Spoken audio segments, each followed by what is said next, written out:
প্রায় ৩১ লক্ষ টাকার বেআইনিভাবে মজুত করে রাখা মদ উদ্ধার করল জলপাইগুড়ি আবগারি দপ্তরের কমিশনার সুজিত দাসের নেতৃত্বে বিপুল পরিমাণ সিকিম মদ উদ্ধার করে আবগারি দপ্তরের। তিনি সুজিত দাস জানান, গোপন সূত্রে খবরের ভিত্তিতে সেবক থানার অন্তর্গত কালীছড়ার প্রণামী মন্দির রোড এলাকায় একটি বাড়িতে হানা দিয়ে সিকিমের তৈরি প্রচুর মদ উদ্ধার করা হয়। মোট ৩০৩ কার্টুন বিয়ার ও বিভিন্ন নামী কোম্পানির মদ উদ্ধার করে আবগারি দপ্তর।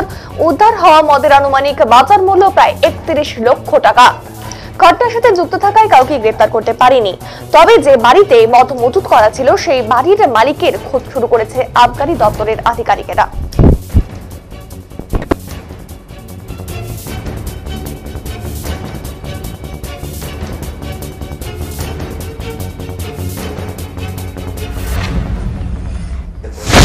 আমাদের কাছে একটা স্পেসিফিক ইনফরমেশন ছিল।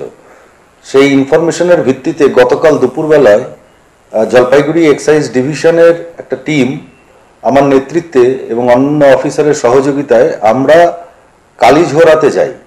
কালীঝোড়ায় একটা গোডাউন, সেই গোডাউনটার তালা ভেঙে গোডাউনের ভেতর থেকে আমরা ৩০৩ কার্টন সিকিমের নন ডিউটি পেড বিয়ার এবং বিভিন্ন প্রকারের মদ বাজেয়াপ্ত করি।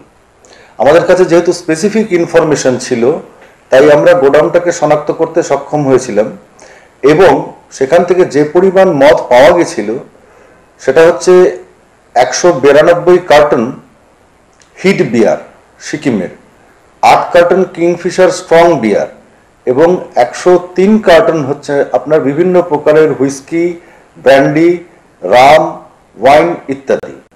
যে পরিমাণ মদ ওখান থেকে সিজ করা হয়েছে তার বাজার মূল্য হচ্ছে ৩০,৯০,০০০ টাকা। অন দ্য স্পট আমরা গোডাউনটার আশেপাশে কাউকে পাইনি। হাউএভার ওই ল্যান্ড ডিপার্টমেন্টের সঙ্গে কথা বলে ওই গোডাউনের মালিকানাকে আমরা অ্যাসার্টেন করে উপযুক্ত আইনানুগ ব্যবস্থা নেব। আচ্ছা, হিট বিয়ার তো ১৯২